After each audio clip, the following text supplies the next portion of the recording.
Thanks for reaching out, MacKenzie. I really appreciate it.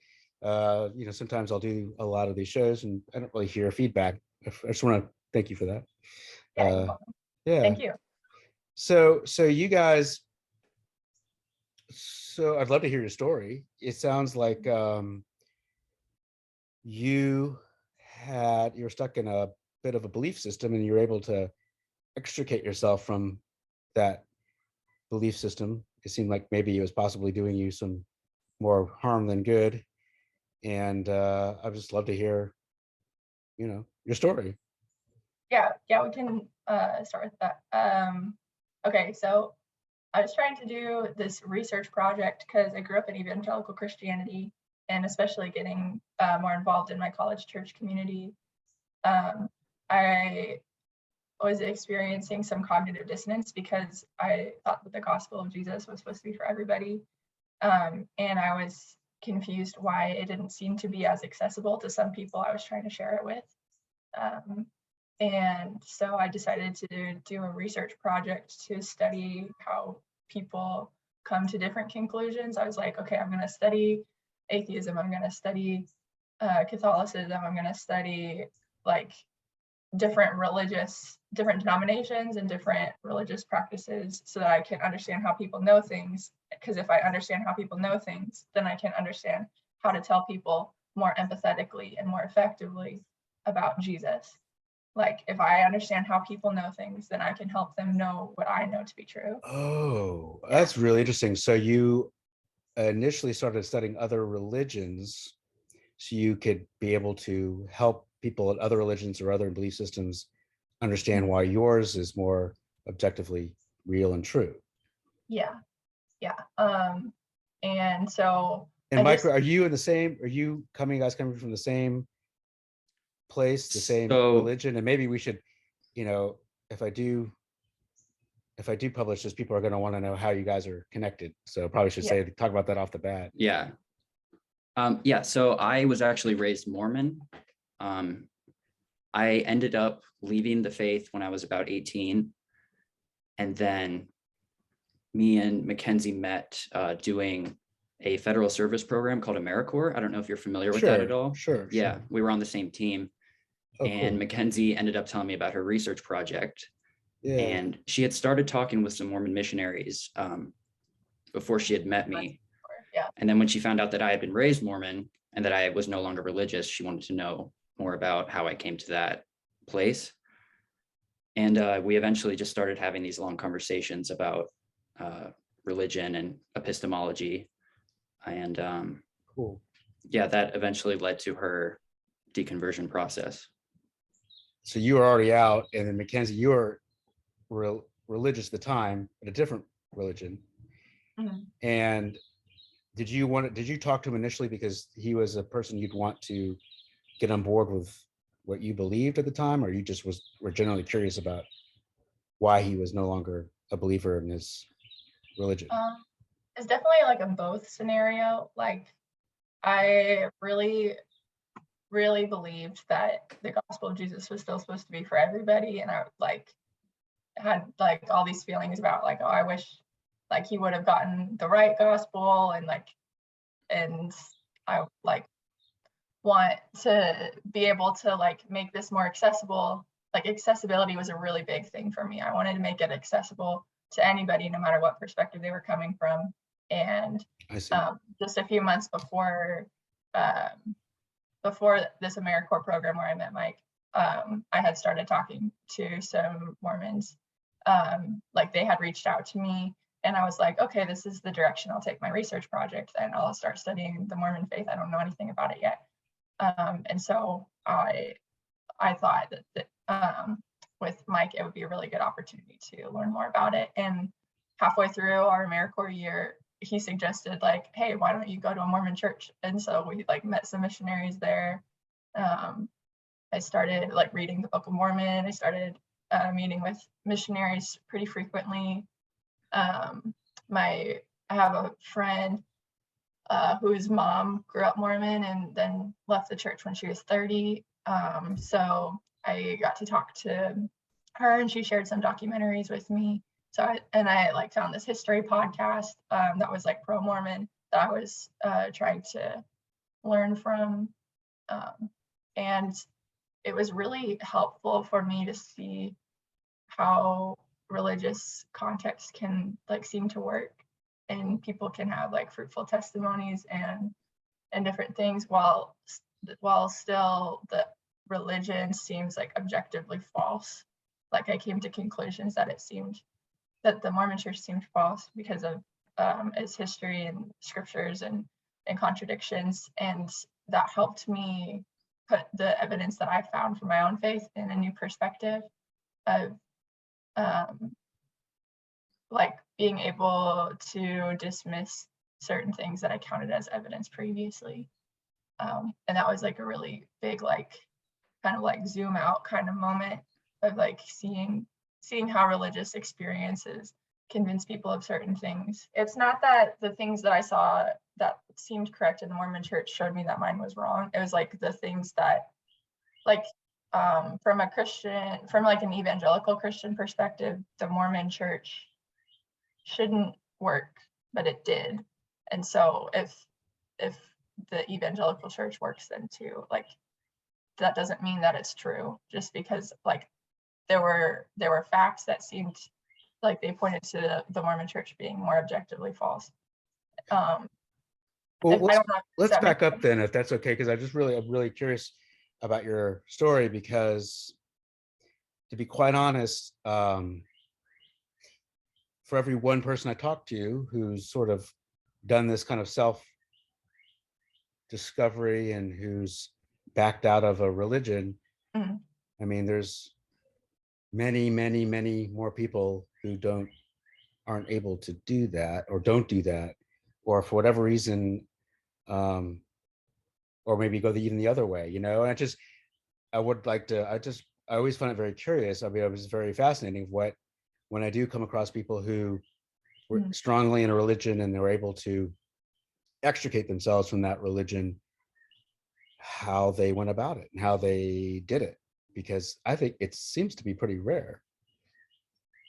Yeah, I think it's also relevant, I guess, some of the cognitive dissonance I was experiencing, like even before AmeriCorps, had inklings of like thinking that prayer didn't work quite the way that I thought it did, not as consistently as I was taught that it was supposed to work.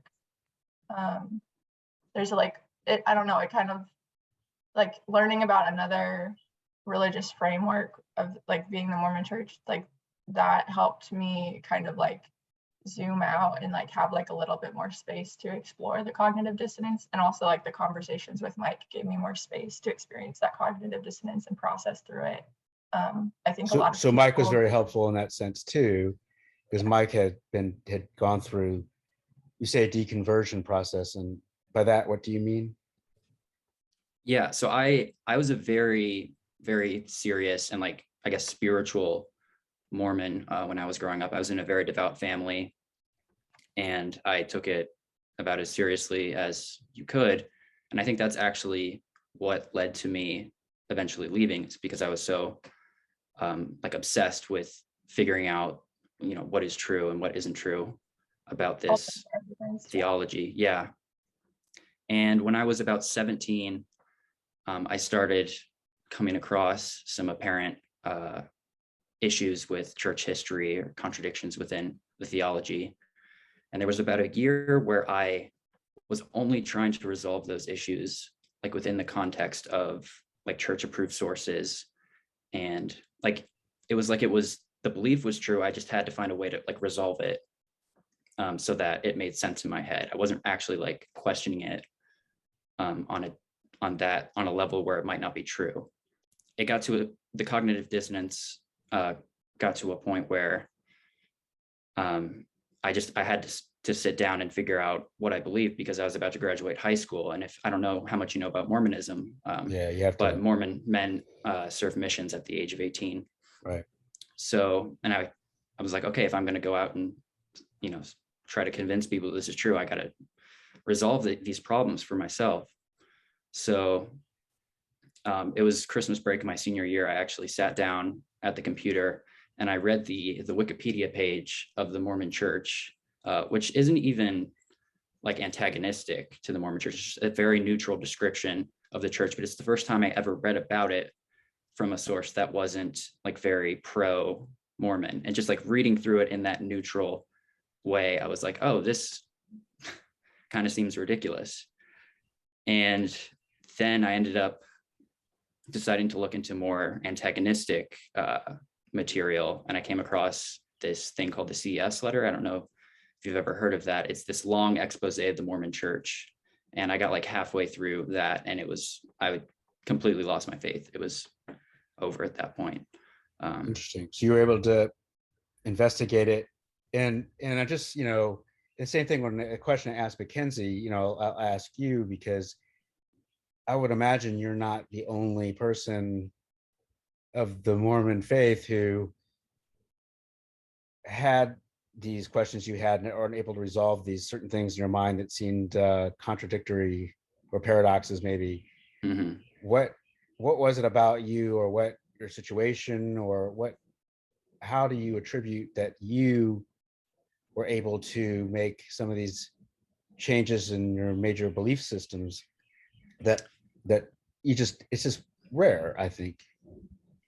Yeah, I mean, like I said before, I was very obsessed about coming to an understanding for myself about what I believe about this religion before I go and like spread it to other people. So I think it was kind of the pressure of, the mission coming up. And then I also had applied to the Mormon church schools. I don't know if you've heard of like BYU before. There were a couple different BYU schools that I applied to. And like, you can't, if you like leave the Mormon faith while you're attending that school, they'll kick you out. Like, you have to stay Mormon and follow the Mormon like behavioral rules. But when you left, when you decided that the faith or the religion wasn't true for you, or not for you, but it wasn't, it didn't match up to reality as you saw it, that it wasn't just a fact of leaving. It just wasn't a fact of changing your belief. I think it was a fact of you had to change probably everything. Yeah. I mean, the school you go to, I don't know if you had to change your friends or you can't change your family, but you had to change your relationship with your family, or I'm sure I would imagine it was a lot at that time. Yeah, for sure. I definitely lost my, the community that I had grown up in and I really loved. Ironically though, the rest of my family, except for my dad, ended up leaving after I did. After I made the case to them that it wasn't true. Wow. So I'm lucky in that regard that I wasn't a lot of people end up getting ostracized by their family when they leave these kind of like high pressure religions like Mormonism or Jehovah's Witnesses, or so I was lucky in that sense. MacKenzie, what was your experience that way, that you when you felt this cognitive dissonance, as you mentioned, and that you, I guess, eventually had to make a decision? I know you made the decision to change your belief, but was that decision also related to changing friends, family, work? I mean, for you? Yeah, I'm still figuring that out with some of the relationships in my life right now, because it's only been since March that I left, so it's only been a few months. Goodness, yeah. Yeah, I actually kind of wanted to like talk to you about this, because I know on your show a lot of the time you ask people like if their beliefs changed, like what else in their life would change, and a lot of people maybe haven't thought a lot about that. But like there are a lot of like relational implications. Like I gave myself like about a month, I think, before telling any like believing family and friends, just so I could like process more of it myself. And I'm currently trying to navigate relationships with my family members. I'm lucky in the sense too, like my family is not like it's like shunning me. Nobody's being really mean about it, but people, it's kind of hard to process through, like if your family doesn't believe that it's possible for this kind of change in your framework to be permanent. Like they think that it maybe is just a season of doubt, or or just like kind of there have been moments where they're kind of just in shock about it. And like telling my sister about it, she, like, her first response was, but you've been the strongest believer that I have known in my life. Like, all of my spiritual development that's been going on recently has been motivated because of you. Like, I don't want to rock somebody else's boat. I don't want to cause other people hurt or unnecessary cognitive dissonance that maybe they hadn't had yet, like, because that has like a lot of implications for other people's lives. And so that's kind of like a weird place to be in. Like, I think a lot of people have it a lot worse. I think a lot of people experience like a lot of like mean things said between family members or like really relationships. So I'm lucky in the sense that it's not that bad, but it's still really uncomfortable. And well, I do feel for you, MacKenzie, I do. And you know, these strong beliefs that we have, and if we change these beliefs, they don't change in a vacuum. You know what I mean? These are just not beliefs about your favorite color, or, you know, they're just, these have wide implications about your, you know, how you see yourself, how you see the world, how you see, but they're also relational changes, and they're also identity, how you see yourself as a person, or yeah, that's been that kind of a big part too. Like there's like, you feel like you amputated yourself kind of like from yourself in a certain way. Like, there's a lot of like emotional grieving of like things you really appreciated about yourself that you associated with your faith, like joy or love for music or different things like that. That it's hard to like have hope at first that those things are still going to be part of you. And it's been really cool to see over a little bit more time that like which things are still true about me that I still love, that are not necessarily needing to be tied to my faith. Like, I lost my faith, but I am still MacKenzie in all these cool ways that I appreciate about myself. But that was like hard at first for me to like see the future of that and like how that would be okay. Yeah, I do get the sense of how new this is for you. And it's a hard process. And I've talked to other people who've gone through or are going through what you're going through. And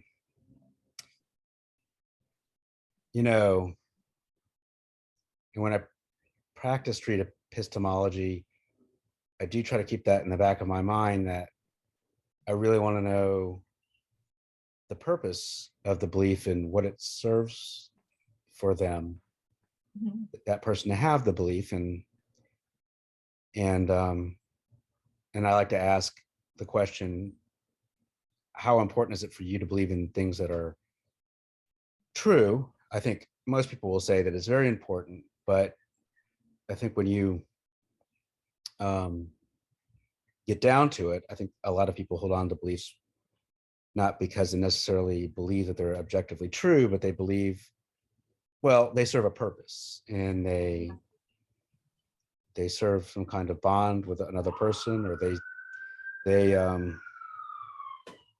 can give help like a you. sense of belonging or like a sense of community or sense of purpose, or like it also just feels good to know things. Like, it feels good to say like, I know this to be true. It feels good to be united with people in that sense. It feels good to have a framework to go off of.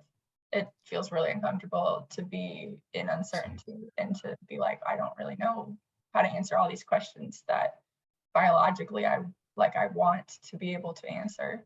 When we want to be able to answer things, and That's interesting, MacKenzie. So one thing you lost is you had the sense of certainty about the world, and now you don't have that sense of certainty about your beliefs or what you know. And that part's been difficult. Was it the same for you? Yeah, I think that's part of the reason why religion works so well, is that it gives you all the answers. I think we're creatures that have evolved to, come up with like frameworks for understanding the world based on stories and myths. And that we've kind of evolved to be stubbornly irrational in those beliefs, because it gives those frameworks stability, and it gives us, you know, a purpose and a community and a way forward in life. The problem is that usually, or like they're probably all made up or you know, constructed, socially constructed to some extent. And the question is, you know, is it possible to build new communities and new frameworks that, if not true, are like less wrong and don't, you know, involve some kind of collective delusion in order to function? Which I think that gets to your question that you ask people about, you know, is like, how much does truth matter? Is that supposed to be the most important thing? I don't know. I think if I had to choose between living a deluded and happy life or a sad life, but I like knew the truth of the universe or whatever, I think I would be happy and deluded. Yeah, it's a really important question.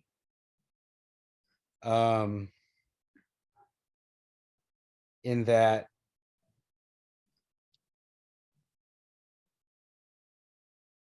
when I ask that question, I try not to make a value judgment in the sense that, I mean, there are plenty of people who the belief serves the ability to get on through the day, and whether it's true or not is just not that important.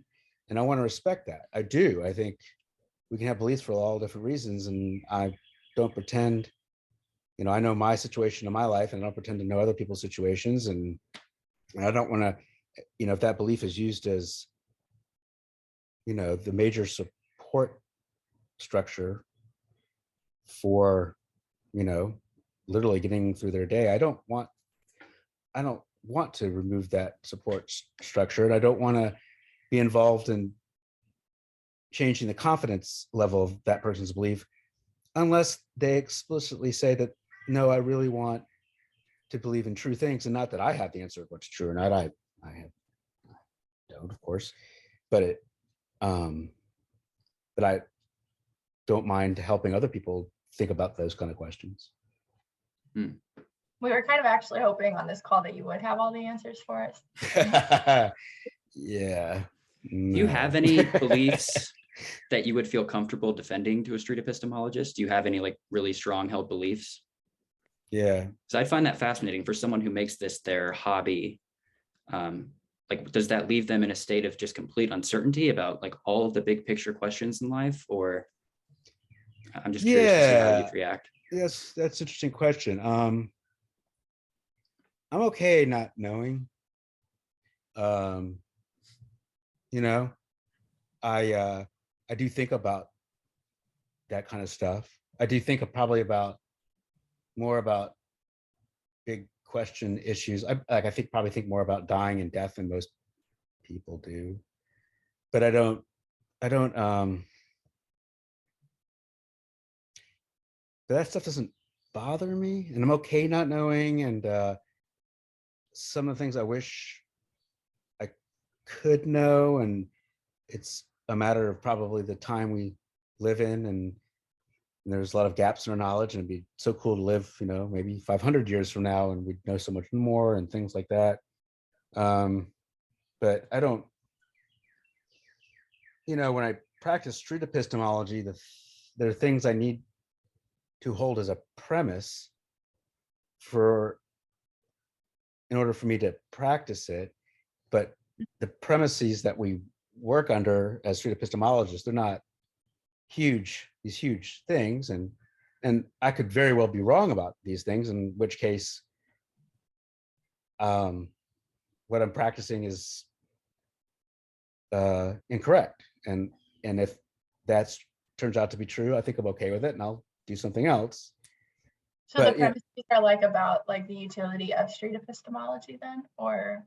Well, they're really basic. Like, there is some sort of reality that we may not all have a good handle on, but whatever that reality is, and we may perceive it way off how we perceive this reality, but whatever this reality is, we share it. Yeah. That whatever is true in the world for me, and objectively speaking, is true for you, and I can't believe it not to be true, or I can't pray it not to be true. It just, there are certain things that are real and true about the world, and I might not even have even close to a handle of what that is. I may think I do, but I may be way off.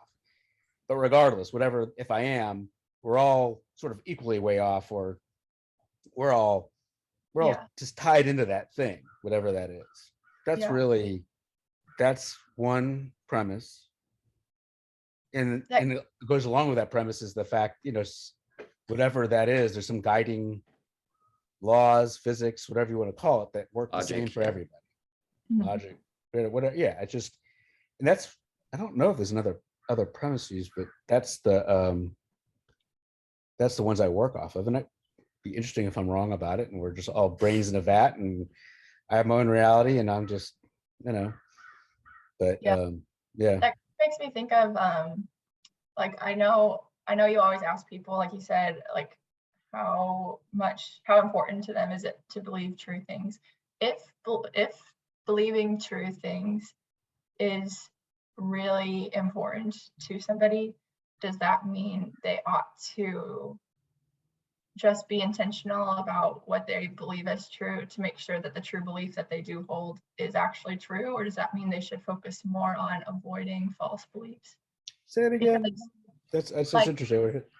Like if truth is the most important thing to somebody, like if they say a 7, for example, on your scale, like, is it more important for them to believe true things or not believe false things? Because I know that's what you say frequently on your podcast of like, I want to believe true things and I want to not believe false things. But like, if truth is very important to somebody, maybe that would make them actually like want to like hold certain beliefs that they feel like are the most true. But if maybe consistency is the most important for somebody, for example, like having a sense of like, there's this common thread for everybody, we need to figure it out because clearly we're not doing that yet.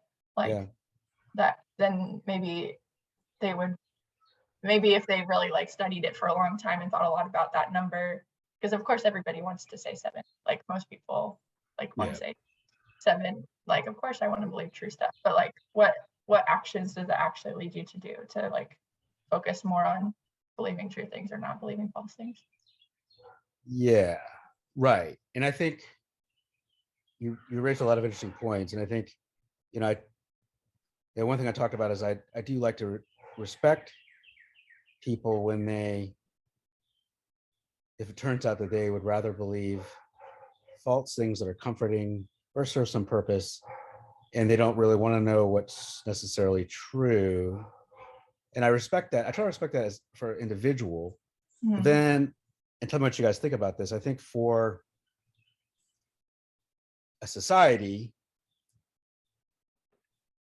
that doesn't work very well, because if we're all believing what we want to believe because it's comforting, and we act on these beliefs as if they were true, and a lot of these beliefs are they run up against other beliefs.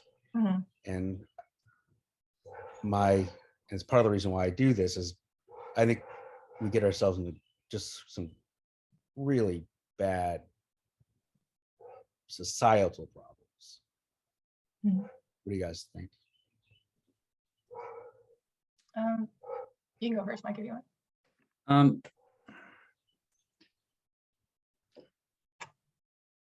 I don't know. There's this book I really like. I don't know if you've ever heard of it, Mark. It's called Sapiens by Yuval Noah Harari. Have you heard of that before? I've heard of it, but I have not read it. Mike talks about it all the time. Yeah, it's a book that I really like. Well, the first like section of that book describes a lot of things about early human history, and one of the things that was the most, I guess, impactful for me to learn about that was about how stories have been like the foundation of like the development of human civilization and evolution.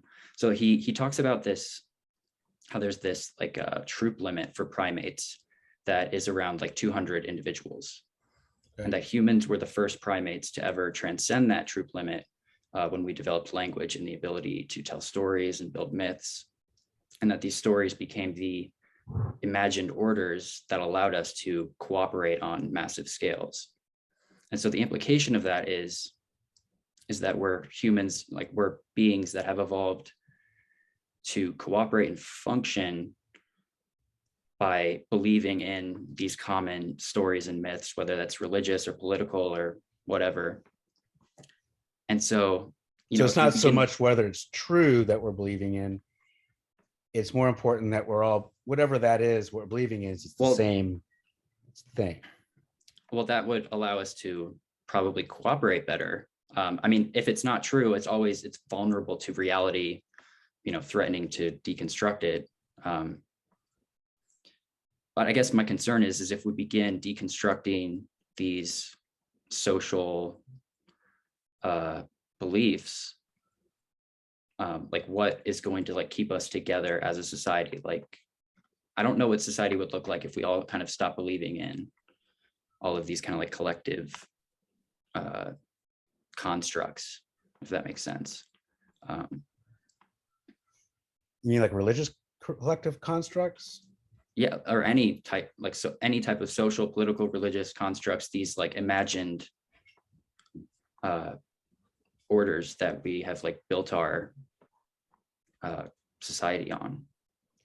Yeah, like everything is so deeply interconnected in society that if you begin, pulling at the strings of one thing, what are going to be the downstream effects of that on everything else?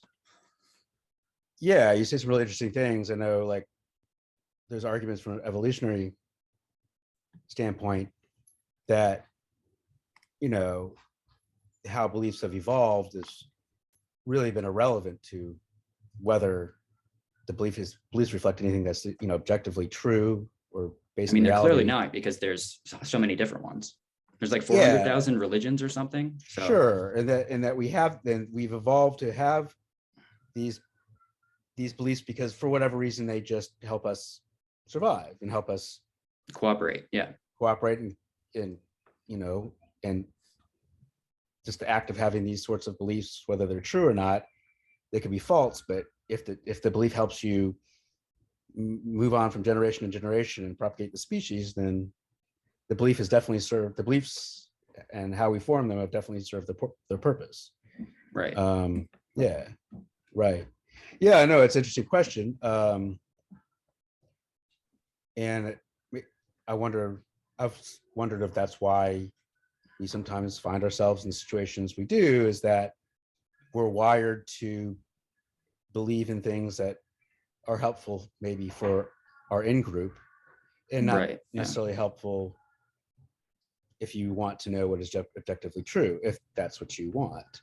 And you're saying that you're questioning whether we would have a functional society if we all believed in what is objectively true, or if we made that our highest value instead of just relying on the frameworks that in the culture that we were born into. I don't know, maybe it would work out, maybe it wouldn't. I'm not sure. I'm wondering just how much you think of that was our high, or one of our highest values. That was our highest principle. Personally speaking, it's one of mine. But if for society it is, like sort of getting on board or whatever is ways of finding out what is objectively real. And I know that's very difficult to define. And, we have better ways about going about teasing those things apart than we did in the past. But what if that was the shared experience? I mean, that's what we're sharing. You know what I mean? That pursuit, that putting those kind of epistemic virtues the highest in a society, if that would create a great society. And you're thinking maybe not. Yeah, I'm not sure. If we could hit some kind of reset button to help people understand that, I think that could work, but like the transition into that like seems really impossible. And I'm like very much so an optimist, like, so it's hard for me to say something is impossible, but like I don't like, how are you gonna tell like a little lady in her like in her church that she's gone to her entire life that, hey, like instead of valuing like the gospel of Jesus Christ, like we actually ought to be valuing just like our own search for knowledge, and you might be wrong, like that, like that's not Yeah. be accessible to somebody. I wouldn't, and I wouldn't pretend to tell somebody, a specific person, like, yeah. what you're putting the wrong priorities in your life. Of course. And I'm just thinking more of like at a grander scale, like if we put this sort of thing way up, and maybe that test has been done, and maybe if we looked at societies that value these sort of epistemic virtues more than others, that do we have happier societies, healthier societies, and just because you tend to value objective reality, objective truths as a society doesn't necessarily mean that you'll be a happier society. You could be a miserable society. So how did you guys discover street epistemology? So I was kind of a casual fan. I found it after I left the Mormon church. I found a couple videos of, I think it was Anthony Magnabosco, I think that's his name, talking to some Mormon missionaries. And there was like a brief period where I got into that, but then it had been a while since I watched those videos. And then when I began talking to MacKenzie, she told me about a research project. She told me it was about figuring out how do people know what they know. And so I said, oh, there's this really cool thing called street epistemology that you would be really into. And she kind of like blew me off the first like 4 or 5, the first like 4 or 5 times I told her about it. And then after she deconverted from Christianity, I think a representative from Recovery from Religion suggested your videos to her. And then she like called me and apologized for. I was like, oh, this is so cool. Why'd you never tell me about this? Just kidding. Yeah. And I just really, that's why I do it. I just want to help people really examine their own beliefs and help people talk about them and discuss them with other people who might not share their beliefs. And I just really like that. And I really appreciate you reaching out. And I'm always looking to do better. So, if you guys have ideas, I'm always open. This is a fluid thing. Street epistemology is new and we're all trying to work it out. We actually literally get together sometimes in real life and sometimes virtually to just work out the details and make these conversations even better and just try different ideas and be creative. How did you come across it? Like, I've heard like a little bit, I think, about your kind of like heart behind it of like wanting, like, of acknowledging that like certain beliefs like keep people from being able to like have conversations kind of thing.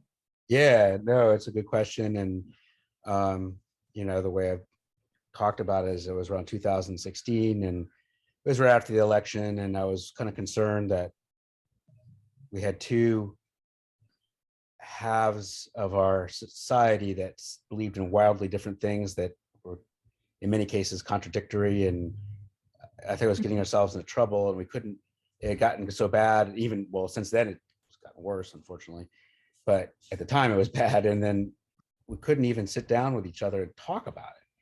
Couldn't even sit down with somebody and talk about someone who has a belief that's different than yours. And I thought that was just so wild and so bizarre, because maybe I grew up in a household where that was part of life. You'd have different ideas, different beliefs, and you would talk about them. And sometimes it got heated, but it was never personal. And that it was a way to discover, it was one way to discover a true belief and to have these conversations. And if you can't even have these conversations with other people, I think it just concerns the hell out of me, because I mean, then we're only interacting with people who believe what we believe. And how could we ever learn that our beliefs are incorrect if we're never interacting with Yeah. other beliefs? And so that sort of started me on that. And that's why I started the podcast in 2019. I went online like you guys did probably, and I discovered, well, this is a thing. And I discovered Anthony's and Reed's videos, Reed Nice Wonder. And then I started doing videos when I ended up out on the West Coast, and Reed and I were in Palm Springs doing street epistemology together. And I thought that was how I started doing videos. But yeah, that's how I came about it. And I feel passionately about it because I mean, there's other ways to do this as opposed to street epistemology. There's deep canvassing and other methods, but I'm not wed to any one method. I think it's just, if we can have more of these conversations, that's really what I want, of how we form beliefs and arrive at them. So is your main mission just to like improve the discourse generally and to help people like think more clearly about their beliefs, or do you have like a larger mission? Like, do you have the mission of making that like the highest value? Like if you became magically president and you could decide that that would be like the highest value of the country or something, or is it just very like small scale, like a hobby? Yeah, no, I have idealistic, lofty visions about this, and I know I may be way off, and it might be odd to say these kind of things, but my thought is that the fact that we are living in a society where we are having these really strong beliefs that are pushing up against other people's, I think this causes suffering in a society. I think this causes a net Dysfunction. Yeah. dysfunction, a deep suffering in the sense that I think it's really in a way senseless that and I just want to reduce that suffering that it causes. It causes you guys, it causes families, Yeah. it causes neighbors, it causes towns against other towns. I mean,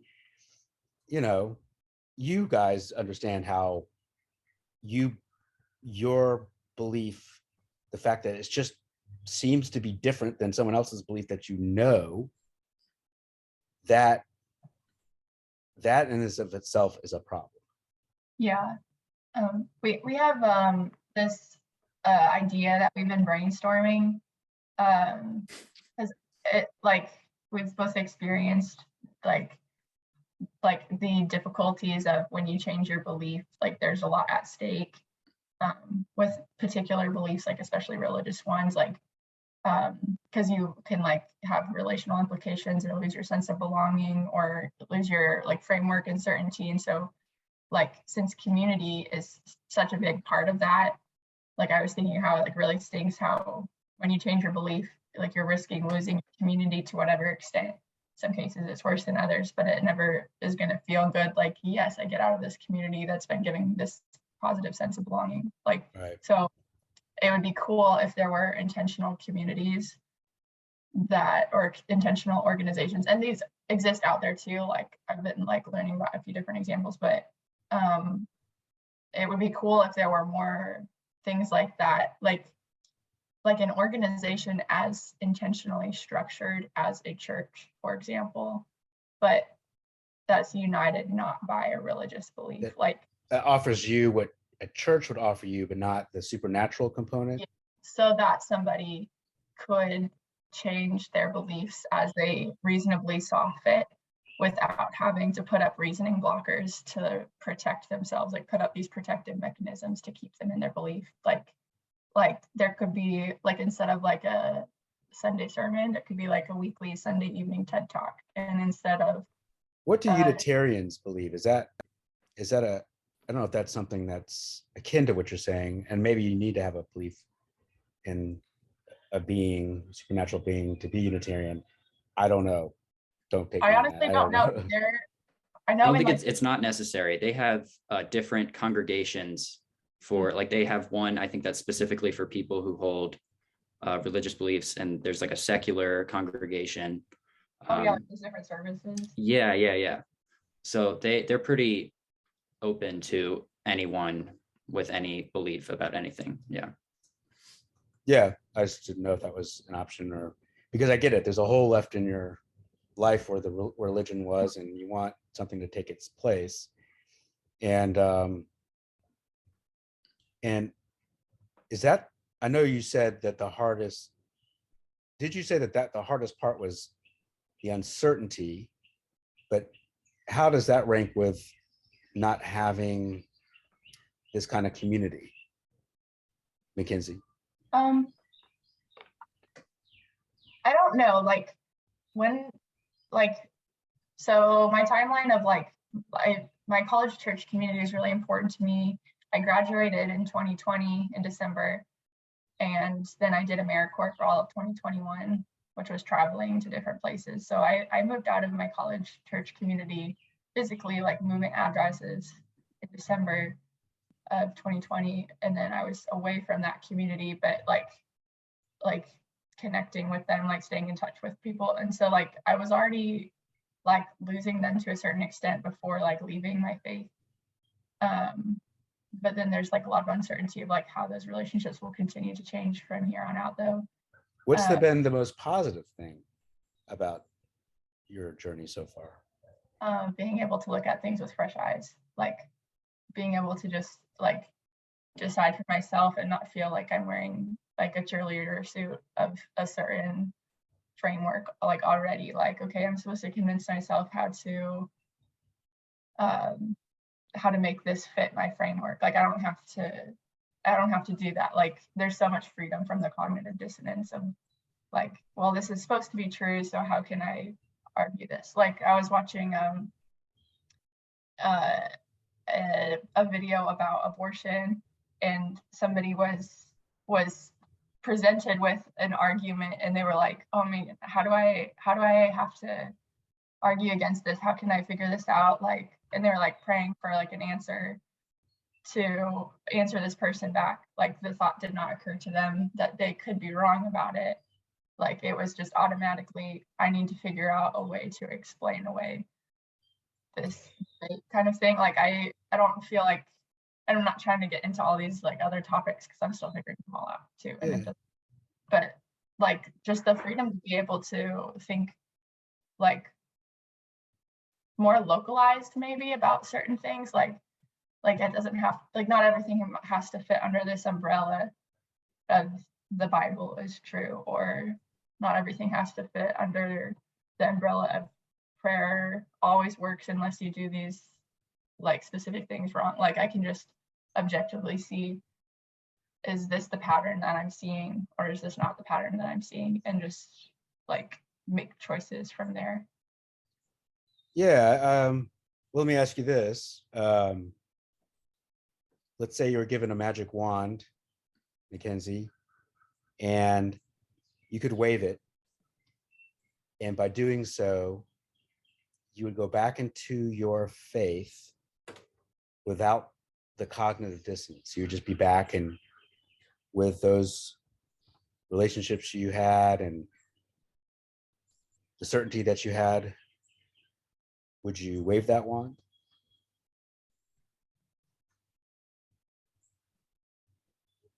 I think that I would come to this place again eventually. So I don't know if maybe I'm like skipping over your question so I can go back to it again, but like, I think to be like, at least my experience in evangelical Christianity was, if I'm like really pressing in and really understanding this, evangelism is such like a major emphasis of that faith that like I really like had a heart to like want to share that with people, and I really wanted to learn how to make it more accessible, and learning about different faith frameworks and learning about different people's perspectives.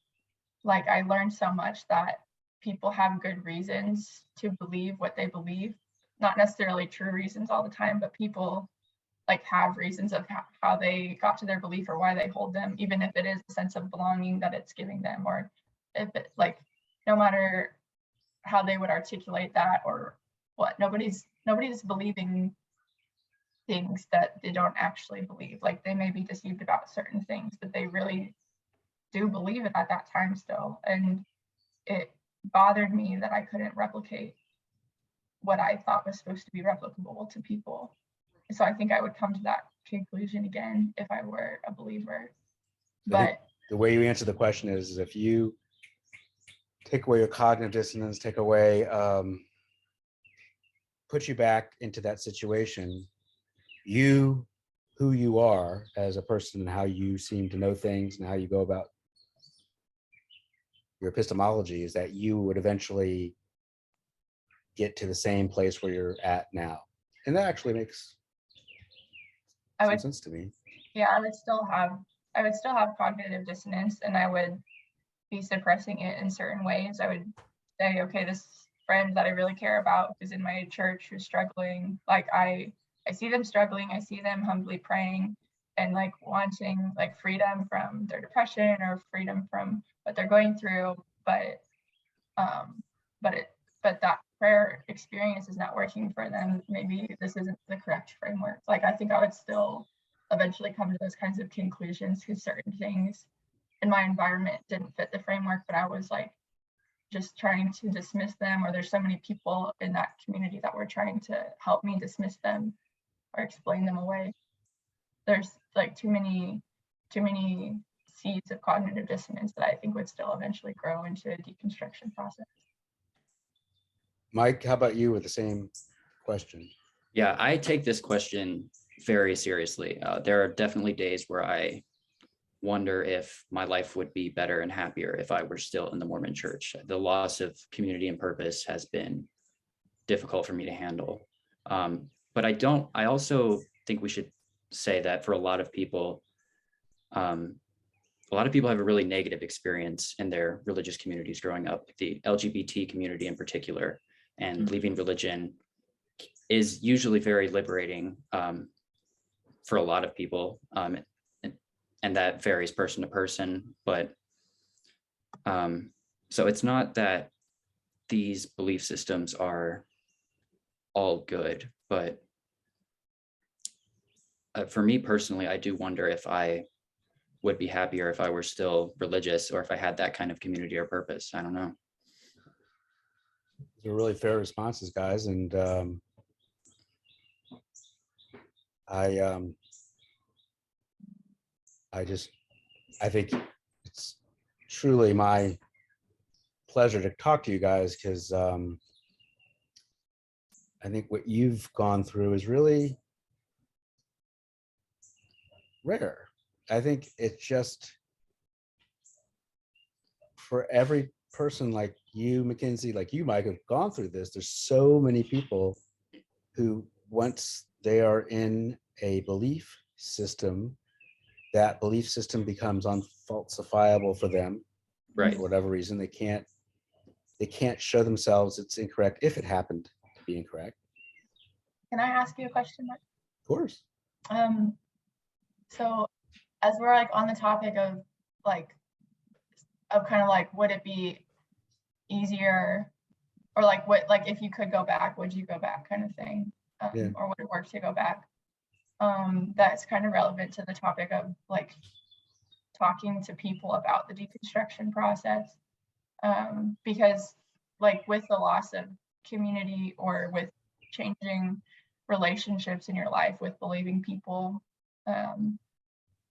there's a like aspect of like, how much do I tell this person? Because like there's a desire to be understood by people, especially people that you've already developed these relationships with, but not wanting to like rock their boat or like be dangerous to them, or not wanting to like bring them into like, if like what Mike was saying, like if you think that you would rather be like happy and deluded, then why talk to other people who are in that happy delusion about the deconstruction? Like there's like that's like kind of a pickle to be in, to put it lightly. And I was wondering like if you have any insights like from like your own experiences or from talking to people about like when is there utility to discuss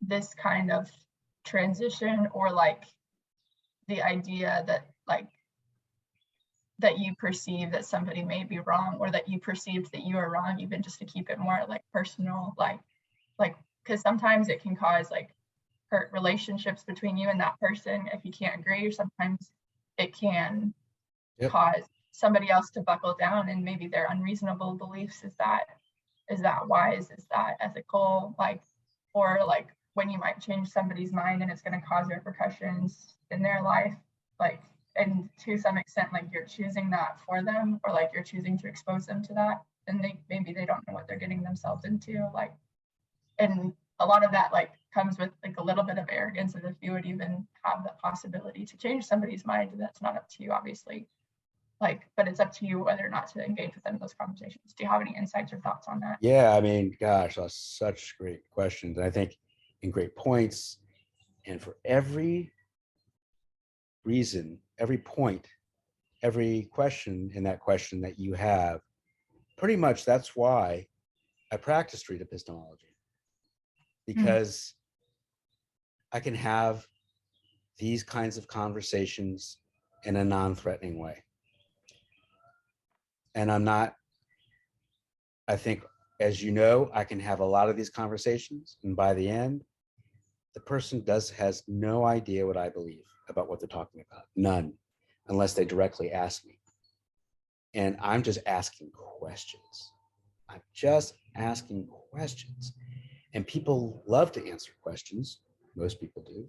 Yeah. And if it's important for you, for the people you love, for the people who are close to you, to not believe in things that happen to not be true if they weren't, and we'd like them to change their confidence levels on their beliefs,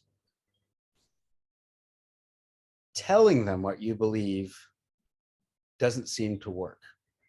Telling them, well, this is what I believe, doesn't work at Thanksgiving, and it doesn't work at Christmas, and it doesn't work today, usually. And so we don't have those conversations. And I try not to have a talk about the belief. I just want to know how you form beliefs. And then it's a lot less threatening that way, because you're just talking about how somebody forms their beliefs and things people really don't think about too much usually, unless you put the light on it. And if you can kind of help that person with that, then I think that's the goal. And I would hope eventually they would think about their beliefs more, not always. Yeah. I really appreciate the compassion that you show in that approach. I think you do a really good job of that. Appreciate that, MacKenzie. I really do. Yeah. Really, guys, this is why I do this. Gosh, thank you so much. This is truly my pleasure. And I'd like to pick this up again sometime and continue this talk where we left off. And I'm not sure if I'll publish this or not. I have these talks, and I think about whether this is how useful it would be for other people to hear, and also think about whether you guys I want to make sure you guys feel comfortable about the things that you've talked about, and you're not feeling like you don't want to have that out there because people would watch it, and I want to make sure I want to respect your concerns there. And if I'm comfortable with it. Yeah. I am too. Okay. And and I think it's helpful, could be helpful for people to see, just because this conversation is not street epistemology, but I think what it represents is, it represents the kind of people who are probably watching my channel and other people's. And so maybe in that sense, it's something that could be useful. So I'll think about it. But thanks, guys. I do appreciate it. And I really want to continue this conversation if okay with you guys. And especially MacKenzie, with you in the sense that because it's so new, because this is going on since March, which is, it's just no time. It's just, I'm sure it's all just so a bit overwhelming at this point. I could only imagine. It gets less overwhelming over time, but especially at first, it's really overwhelming. Yeah. Yeah. And thanks, Mike, for being a friend too with that. I think that it's helps to have someone who's gone through it before you. Yeah. Yeah. Well, cool, guys. Let's do this again. Sweet. Cool. Okay. Thanks. Thank you. Thank you so much. Nice to meet you, Mark. Nice to meet both of you.